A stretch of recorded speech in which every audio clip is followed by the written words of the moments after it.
A gente já viu os sons do alfabeto em inglês, as letras nas palavras, que a gente viu que quando uma letra ela tá dentro da palavra, ela pode ter uma pronúncia diferente, né, no inglês. Assim como acontece no português, elas não vão ser pronunciadas daquele jeito que a gente aprendeu no alfabeto, A, B, C, D.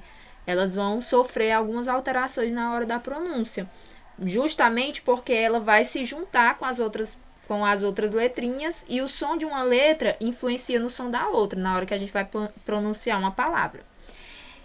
A gente também viu algumas diferenças entre o inglês britânico e o inglês americano. E aí eu disse para vocês que o nosso foco maior vai ser o inglês americano. E aí a gente foi até aqui, né? Soletrando e pronunciando as letras individualmente. E aí a gente parou aqui, né? Diferenciando as palavras. Quando você está aprendendo inglês, é comum notar que existem muitas palavras com as pronúncias parecidas, né? Algumas já foram até citadas em aulas anteriores. Mas a maneira como elas são escritas é diferente. Mesmo que a gente pronuncie a palavra do mesmo jeito, ela tem diferença na escrita. Essas palavras, elas recebem um nome, elas são chamadas de palavras homófonas, ou seja, que têm o mesmo som. E às vezes elas podem causar alguma confusão na hora do uso. E aí é importante lembrar que isso não é um bicho de 7 cabeças do inglês. Isso acontece também no nosso português. É sempre bom lembrar que esses probleminhas não acontecem só nas outras línguas, na língua dos outros, né? Que às vezes a pessoa diz assim, Maria, eu não vou aprender inglês não, porque eles têm essas complicações. Mas a gente também tem, né? Então, isso também acontece na nossa língua. A gente também tem essas diferenciações. E aí eu citei, né, para vocês o concerto e concerto, onde um se refere ao concerto no sentido de uma apresentação, um show, e o outro no sentido de consertar um objeto ou alguma coisa. Como que a gente diferencia essas palavras na nossa língua? Eu botei essa pergunta.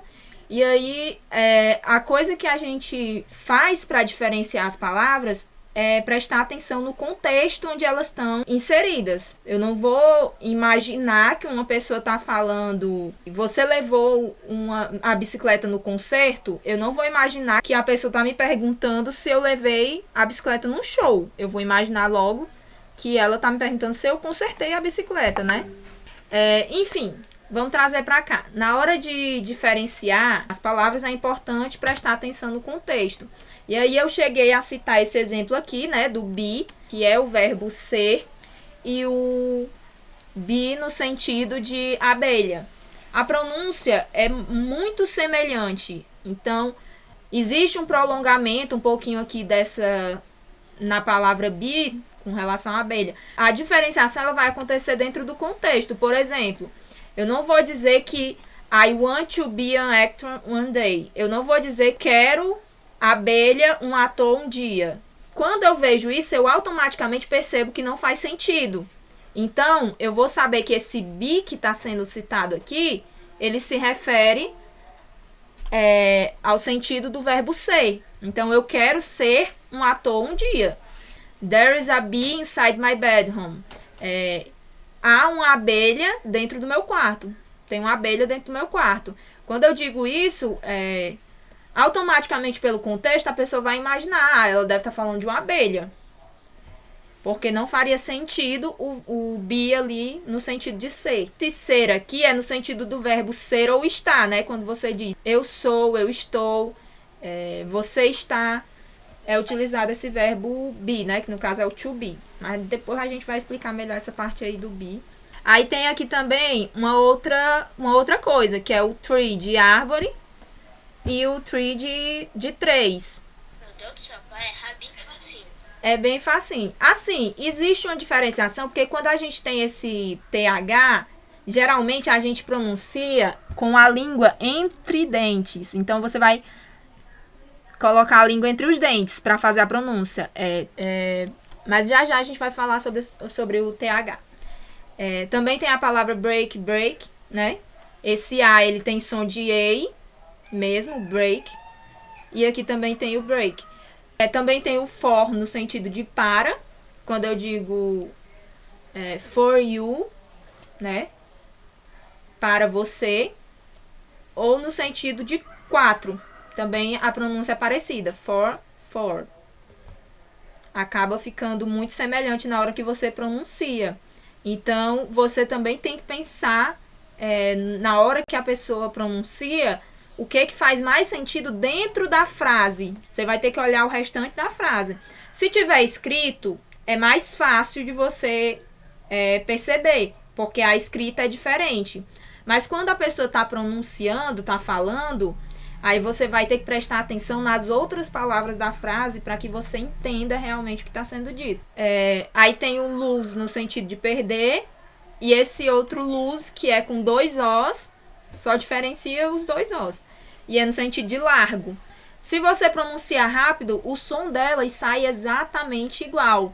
Então você precisa se atentar ao contexto. Então essas palavras eu estou trazendo como exemplo para vocês entenderem isso. Quando acontecer de você ter uma palavra que a pronúncia é muito semelhante, se ela não fizer sentido dentro da frase, provavelmente a palavra está se referindo a uma outra coisa.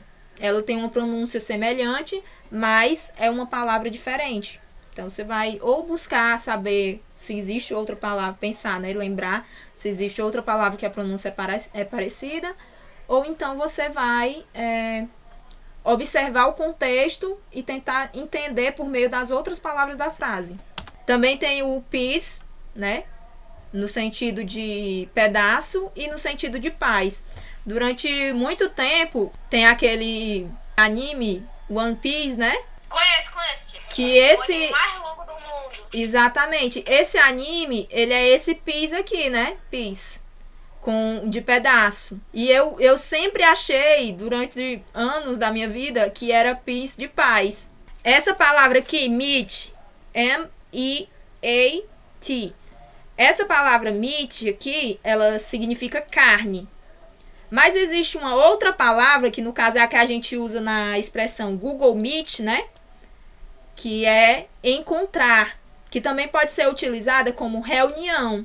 No caso do Google, né? É Google Reuniões.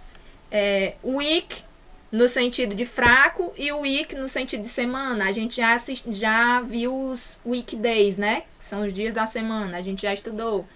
Então, também é uma outra palavra que é parecida na hora da pronúncia, mas que tem sentidos diferentes.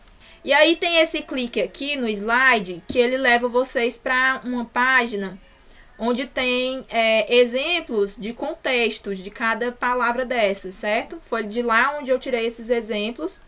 E aqui ele traz os exemplos com frases. Então, é interessante que vocês vejam esse link para isso, né? Para vocês observarem os contextos e perceberem o quanto que, pelo contexto, você consegue perceber. Antes de concluir essa parte aqui, uma outra coisa que é preciso estar atento é que as palavras do inglês, elas também podem ter mais de um significado.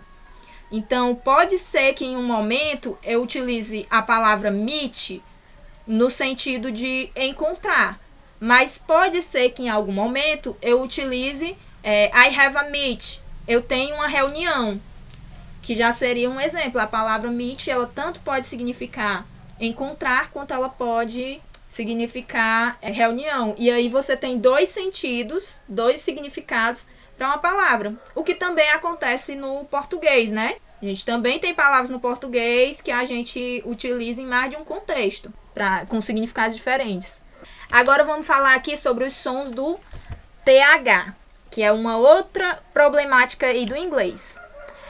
O TH, ele no inglês, ele tem 2 sons. Um é representado por esse símbolo aqui, ó, lá na tabela dos fonemas. Esse TH aqui é o som do TH que a gente pronuncia quando a gente diz, por exemplo, a palavra think, que você está falando a palavra que significa pensar, né? I think, eu penso. Nesse primeiro caso, você faz esse som colocando a língua entre dentes. Já no caso desse outro símbolo aqui, esse outro som que é representado por esse símbolo, você utiliza a língua atrás do dente. Então é this, think. This, think. Aí você pode fazer esse exercício. É preciso estar atento que existem essas duas pronúncias. Essa com a língua entre dentes, no caso que é pronunciado na palavra think, e o outro que é a língua atrás do dente. This. Atrás do dente da parte inferior da boca, né? This. Na prática, que eu tô falando, na prática, o que muda nessas duas pronúncias, você faz o mesmo som. O que muda é a posição da língua no momento da fala. Ou seja, você está dizendo, fazendo a mesma articulação vocal. Só que o que acontece é que em uma você está utilizando a língua entre dentes e aí o som sai de uma forma. E na outra você está utilizando a língua atrás do dente e aí o som sai de outra forma. Um exercício prático que vocês podem fazer para treinar essa pronúncia que é entre dentes, né? Lá do think, é você fazer a pronúncia de palavras com S do português mesmo. Não precisa ser as palavras do inglês, não. Você pega as palavrinhas, essas daqui, ó. Sopa, suco, salada. E aí você fica fazendo esse exercício. Sopa, suco, salada. E aí você vai fazendo até que você ganhe uma prática de, na hora que você for fazer a pronúncia de uma palavra com TH que utiliza esse som no inglês, você rapidamente fazer essa esticada na língua e botar ela entre dentes, tá certo? Isso aqui é simplesmente um exercício, certo? É um exercício de fala para você treinar a articulação da sua boca para fazer essa pronúncia desse TH que fica entre dentes, que a gente pronuncia ele entre dentes. Por que que a gente precisa fazer esse exercício desse fonema? Porque na língua portuguesa não existe esse som. A gente não utiliza esse som na língua portuguesa. E aí fica um pouquinho mais complicado da gente aprender ele. Por isso que ele é tão problemático no inglês. E aí existe um grupo de pessoas que acha que você tem que fazer o TH perfeitamente. Já existem outros grupos de pessoas que acham que se você não pronunciar esse TH tão perfeitamente, mesmo assim você vai ser entendido. Então, é interessante para vocês que estão aprendendo inglês nesse momento, né, em que ainda são jovens, fazer esse exercício de colocar a língua entre dentes para utilizar, porque vai ficar mais fácil de vocês ganharem fluência, certo? Porque, no caso, quando alguém aprende inglês quando já é mais velho, alguns sons são muito difíceis de fazer. Para vocês que são mais jovens, fazer esses sons pode ser um pouquinho mais fácil, entendeu? Então, por isso eu aconselho vocês a fazerem esses exercícios de pronúncia, porque vocês ainda estão conquistando essas articulações, né, para fazer os sons das palavras. Um fato importante, peguei essa informação de um blog, e nesse blog tem outros fatos interessantes sobre a língua inglesa, mas esse é algo interessante para a gente não ficar frustrado se não conseguir fazer o TH, certo? Então, estima-se que sejam faladas ao redor do mundo cerca de 6.000 a 7.000 línguas. É muita língua. Entre 50 e 100 possuem esses sons do TH. Algumas delas possuem os dois sons ao mesmo tempo, como é o caso da língua inglesa, e outras possuem apenas um som ou outro, como é o caso do português. O português a gente só tem o som do T. Por que que isso é importante? É um fato importante da gente saber. Porque esses sons, eles não são comuns na grande maioria das línguas faladas no mundo. Então, ou seja, não é só a gente que é falante de português, que está aprendendo inglês, que tem essa dificuldade com o TH. Como esse som não existe na nossa língua, ou a gente faz exercício fonológico, né, para poder ir criando essa articulação, ou então a gente vai adaptando. Porque também existe um outro fato que também existem entre os falantes de língua inglesa pessoas que não pronunciam corretamente o TH e mesmo assim são compreendidas, certo? Então não deixe de falar uma palavra porque você acha que você não sabe pronunciar ela. Você pode ir pronunciando do seu jeito, e aí vai chegar um momento em que você vai desenvolver uma articulação melhor para pronunciar aquela palavra. Então, é muito natural que nós, falantes do português, tenhamos dificuldade em fazer o som do TH de um modo perfeito. Existem muitos cursos de língua inglesa que ensinam, inclusive, técnicas secretas, umas coisas aí, para você falar esse TH no som mais próximo do nativo americano. Aqui eu também coloquei as habilidades que a gente vai trabalhar. Antes da gente começar a entrar no livro, tem uma imagem aí que já traz todas elas aparecendo. Mas para ficar mais claro, é o speaking, listening, reading, writing. A gente sabe que a comunicação ela ocorre quando os dois interlocutores conseguem se comunicar. Primeiro, a gente precisa dominar speaking. A gente precisa falar de uma forma que a outra pessoa que esteja nos ouvindo entenda o que a gente está dizendo. A segunda habilidade que a gente precisa ter é essa aqui, listening. Essa habilidade é a habilidade de ouvir. Então, quando alguém falar alguma coisa, a gente precisa ouvir e entender o que essa pessoa está dizendo. E aí existe também essa outra habilidade aqui, que é o reading, ler. Você precisa também dominar essa outra habilidade de ler, né? Ler textos em inglês.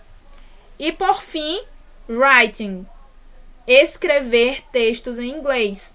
Essas 4 habilidades são as habilidades que são cobradas pela grande maioria os testes de fluência de língua estrangeira, né?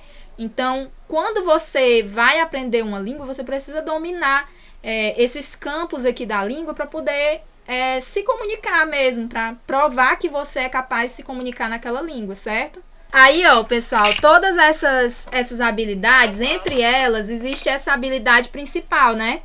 Que é comprehension, ou seja, compreensão. A habilidade de compreensão é a mais importante, porque não adianta nada você ler perfeitamente em inglês se você não entender o que você leu. Não adianta você escrever e escrever as palavras de uma forma aleatória. A pessoa não vai entender. Não adianta você falar coisas absurdas. Você vai precisar falar de uma forma que seja compreensível. Então também existe essa outra questão aqui. E ao ouvir, você também precisa compreender o que você está ouvindo. Então é algo que liga todas as outras, certo? Antes da gente partir para essa outra parte do livro que a gente vai chegar, eu trouxe aqui algumas dicas do que vocês devem e o que vocês não devem fazer quando a gente passar para o livro de vocês, que, por exemplo, aqui na página, no início, vocês já vão ter um texto que a gente vai ler, que é na página 18, ou seja, na página 18. E lá, vocês vão ter contato com um texto em inglês. E é interessante que vocês sigam essas dicas aqui que eu vou lançar para vocês, para que vocês utilizem essa leitura da forma em que você vai aprender mais, né? As coisas que você deve fazer, que são positivas, né? Procurar palavras cognatas, ou seja, palavras parecidas com as palavras da língua portuguesa, porque pode ser que elas, além de serem parecidas, tenham o mesmo significado, né? Então, a primeira coisa que você vai fazer quando você pegar um texto é procurar palavras que são parecidas, né? Para você tentar interligar o conhecimento da língua que a gente já fala ao conhecimento da língua inglesa. A segunda coisa é procurar palavras e expressões que você já conhece. Ou seja, quando a gente pegar um texto, você vai procurar aquelas palavras que a gente já estudou, que você já viu em algum lugar, que você já sabe o significado. Palavras do inglês que você já conhece. Além disso, vocês devem encontrar palavras que você não conhece E aí, essas palavras que você não conhece, você vai verificar se elas estão no glossário. Ou seja, em todos esses textos, sempre tem uma partezinha, né? Onde tem um glossário. Embaixo, em cima. Eles sempre colocam no livro de vocês. E aí vocês vão olhar se essa palavra já está no glossário. Para você já juntar, né? Junta o conhecimento das palavras que você conhece, das palavras que são parecidas com as do português, com o conhecimento das palavras novas que estão lá no glossário. Geralmente, lá no glossário vão estar as palavras que são mais importantes para o texto.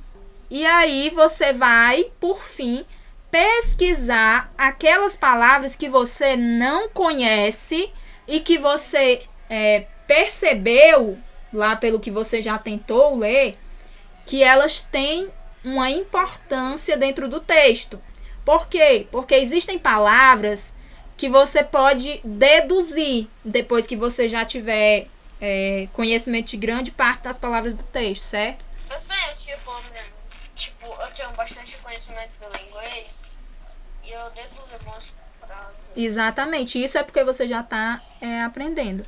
E aí você vai contextualizar as traduções. Você vai parar para pensar, faz sentido isso que a forma como eu estou colocando? Porque às vezes, se não fizer sentido a palavra que está ali, você pode imaginar que ela pode estar em outra parte do texto, né? Você pode ir tentando colocar o texto, organizar o texto, as palavras que você já sabe o significado, de uma forma que fique mais compreensível, tá certo? Então não fiquem muito ligados na ordem que as palavras estão no texto na hora de traduzir, não. E pedir ajuda à professora, né? Que também é importante. As coisas negativas que vocês não devem fazer. A primeira coisa é dizer que não sabe falar inglês.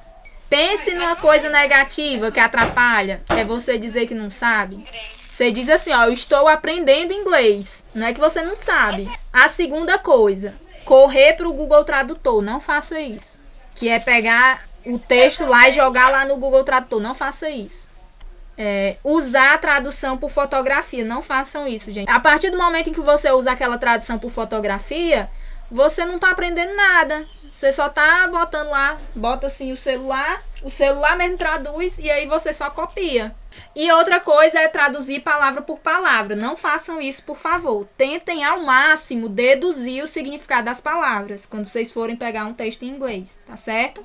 Quando a gente for pegar os textos em inglês.